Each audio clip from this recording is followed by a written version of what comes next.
जो लेटेंट का सीजन 2 आया ना, उस पे हेट इतना ज्यादा इसलिए ही देखने को मिल रहा है क्योंकि वो उस हिसाब से डार्क नहीं रहा है। लाइक तुम लोग नहीं जानते तो भाई सीजन 1 किस हिसाब से डार्क गया था। लाइक मैंने कुछ ना कुछ एपिसोड देखे हैं, लाइक एक दो एपिसोड छोड़ के मैंने सारे ही एपिसोड ऑलमोस्ट देखे थे एंड लास्ट वाला एपिसोड देखना रह गया था एंड उसके बाद वो बैन हो गया था। एंड बात लेके चले लोगों का ऑफेंड होने का कारण भी यही है कि लाइक लोगों ने अपना डोपामिन इन सिंपल लेवल पे बोलूँ तो भाई बहुत ही ज़्यादा बढ़ा लिया। उनको छोटे मोटे जोक्स पे हंसी नहीं आती है, तो टेस्ट बढ़ाना पड़ता है, लोगों को डार्क ह्यूमर को जगाना पड़ता है एंड अगर डार्क ह्यूमर जगेगा तो डेफिनेटली लोग ऑफेंड होंगे एंड इस वजह से सीजन 2 उस लेवल तक की हाइप नहीं जनरेट कर पा रहा है ऐसा तुम लोग सोच रहे होंगे। नहीं बाबूआ नहीं।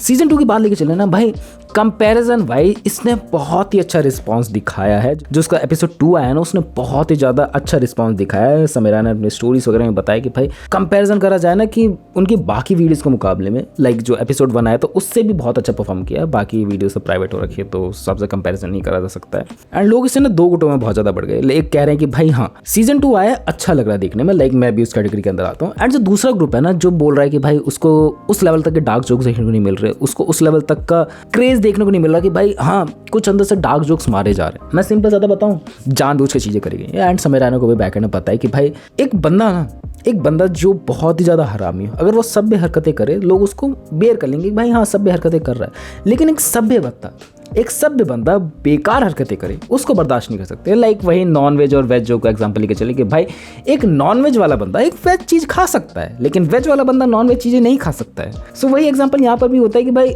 जो बंदा है समय रैना है उसने अपने शो को बहुत ही ज़्यादा मॉडिफाई करा, बहुत ही ज़्यादा कट्स लगाए एंड उसको फैमिली फ्रेंडली तक भी बना के लेके गया है। एंड तुम लोग कहोगे ये वाला एपिसोड ना वो अपने फैमिली के साथ भी देख सकते हो, उसमें उतना ज़्यादा भी ऑफेंडिव जोक नहीं है कि वो किसी को ऑफेंड कर दे, किसी रिलीजन को ऑफेंड कर दे, किसी भी पर्टिकुलर ग्रुप को ऑफेंड कर दे, नहीं करा गया एंड जानबूझ के ये चीजें करी गई हैं ताकि उसको पुरानी तरीके से चीजें झेलनी ना पड़े एंड उसका लेटेंट का सीजन 2 चलते भी रहे एंड वो बंद भी ना हो। ये सब चीजें ध्यान में रखने वाली तब आती है जब तुम्हारे पास एक्सपीरियंस हो, जब तुम लोगों ने झेला हो ना कि भाई मेरे पीछे पुलिस पड़ी हुई है, भाई मैं इतना सब कुछ झेल रहा हूँ बैक एंड में एंड मेरा जो इतना अच्छा शो चल रहा था वो बंद हो गया तो मुझे कुछ चीजें करनी पड़ेंगी बैक एंड में। एग्जाम्पल लेके चलते, अगर तुम और मैं उसकी जगह पे होते तो क्या करते? वही डार्क जोक्स को दोबारा से इंप्लीमेंट करते, वही अपनी पुरानी मिस्टेक को दोबारा से दोहराते या फिर उसमें इंप्रूवमेंट लाने की कोशिश करते या फिर उसका टेस्ट ही बदलने की कोशिश करते? क्या करते तुम लोग अपनी राय बताना। मैं तो बता चुका हूँ कि भाई कुछ ना कुछ तो चेंजेस करने पड़ते हैं एंड फैमिली फ्रेंडली शो को बनाना पड़ता है, अच्छी चीज़ परफॉर्म करनी पड़ती। बट अब अच्छी राह पे जा तो रहे हो, अब तुम डार्क राह पे जाने में तुम्हें बहुत ज़्यादा प्रॉब्लम्स का सामना करना पड़ेगा। एंड आजकल लोग कॉमेडियंस के पीछे कितना ज़्यादा हाथ धो के पीछे पड़ गए हैं उसकी कहने की क्या ही बात है। मैं ये नहीं कहूँ कि भाई कॉमेडियंस लोग डार्क जोक नहीं मार रहे, वो एक कम्युनिटी को ऑफेंड नहीं कर रहे तो वो गलत बात है। मैं कह रहा हूँ कि भाई बहुत बड़ी गलत बात है, लेकिन उससे भी बड़े बड़े क्राइम्स एग्जिस्ट करते हैं, उससे भी बड़ी बड़ी चीज़ें एग्जिस्ट करती हैं जो लाखों की तादाद में हो रखी है ना भाई, जो केस फाइल्स हो रखे हैं उनको सॉल्व करने के लिए इनके पास मैं कहूँ टाइम ही नहीं है। एंड इन चीज़ों के लिए टाइम है कि भाई इस बंदे ने जोक मार दिया, 370 रुपये वाली बिरयानी का जोक मार दिया तो उसे ये सब चीज़ें करनी पड़ी। मैं ये डेफिनेटली कह रहा हूँ कि ये गलत है, बट हाँ बैकएंड में चीज़ें समझनी चाहिए कि भाई इससे भी बड़े मुद्दे हमारे पास एग्जिस्ट करते हैं जिन पे ओवरऑल एक्शंस लेने चाहिए बट एक्शंस नहीं लिए जा रहे। ये एक दुखद खबर है and that is our India.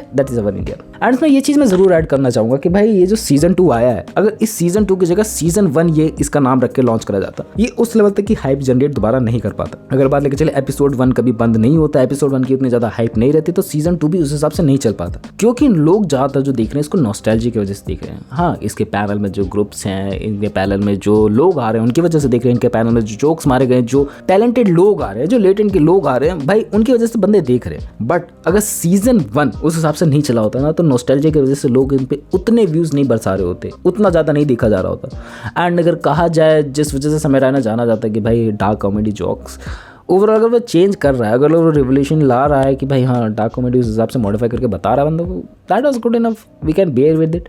But हाँ अगर वो फिर दोबारा से उस राह पे जाएगा तो दोबारा से उसको क्रिटिसिज्म देखने को मिलेगा, या तो तब लोग किसी और बंदों पे, किसी और ग्रुप्स पे शिफ्ट हो जाएंगे कॉमेडीज में हटके। लाइक मैं अपना एग्जाम्पल भी लेके चलूँ तो भाई मैं मदर वेरली को बहुत ज़्यादा देखता हूँ, मैं डार्क जोक्स का बहुत बड़ा फैन हूँ, लिटरली बोलो मैं भी देखता हूँ बैकएंड में।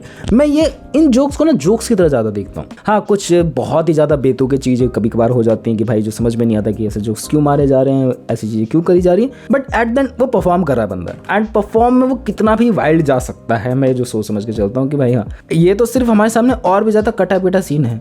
जो बंदे वहाँ पर एग्जिस्ट करते हैं, जो उस कॉमेडी शो को उस टाइम पे प्रेजेंट मोमेंट पे देख रहे होंगे, उनको क्या सब झेलना पड़ता होगा झेलना नहीं, कितना ज़्यादा इंजॉय करते होंगे। लाइक तुम लोग देखते हो कि भाई बंदे तालियां मारते जब ऐसे जोक्स सुनते हैं, भाई वो चिल्लाना नॉर्मल है, नॉर्मल काइंड ऑफ। एंड मैं भी एक ऐसे शो में जाके आ चुका हूँ, that was not a popular show, बहुत ही लाइक लाइट काइंडेड शो था एंड उसमें भी डार्क जोक्स मारे गए, लाइक पर्टिकुलरली मुझे ही टारगेट किया गया था। ओवरऑल मेरी भी वहाँ पर परफॉर्मेंस थी एंड मैं वहाँ पर गया हूँ, बंदे मेरे ऊपर जोक्स मार रहे हैं, बेयर करना पड़ रहा है झेलना पड़ रहा है कि भाई मैं कहाँ आ गया हूँ, क्यों कर रहा है ये सब चीज़ें। बट उसके पीछे एक साइकोलॉजी है भाई, तुम्हें कुछ ना कुछ चीज़ें जोक वाली निकालनी पड़ेगी, चाहे तुम लोगों से निकालो, चाहे तुम अपने शब्दों से निकालो, बट किसी को ऑफेंड करके मत निकालो। लाइक एट द एंड जाते जाते उस बंदे ने मेरे से बोला कि भाई जानबूझ के टारगेट नहीं करा जाता, तेरे से ना जोक करने में बड़ा ज़्यादा मजा आ रहा था, दैट्स वाई। ऑफेंडिव वे में बिल्कुल भी मत लियो उसको। जाते जाते उस बंदे ने मेरे से बोला, तो समझ पा रहा हूँ मैं इनकी साइकोलॉजी क्या चलती है बैक एंड में। एंड आई थिंक मैं तुम लोग को समझा पाऊंगा जो लेटेंट का सीजन 2 है लोगों को क्यों पसंद नहीं आ रहा है एंड इन फ्यूचर में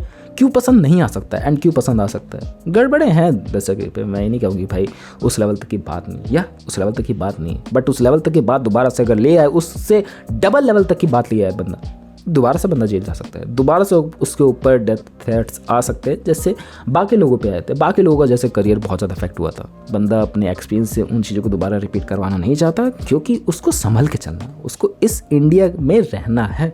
अगर इंडिया में नहीं रहना होता शायद से वो चीज़ें कर सकता ध्रुव की तरह। बाकी तुम लोग के सोचते इस बारे में, मिलते नेक्स्ट क्या बोल दिया मैंने, मैं खुद नहीं समझ पा रहा हूँ।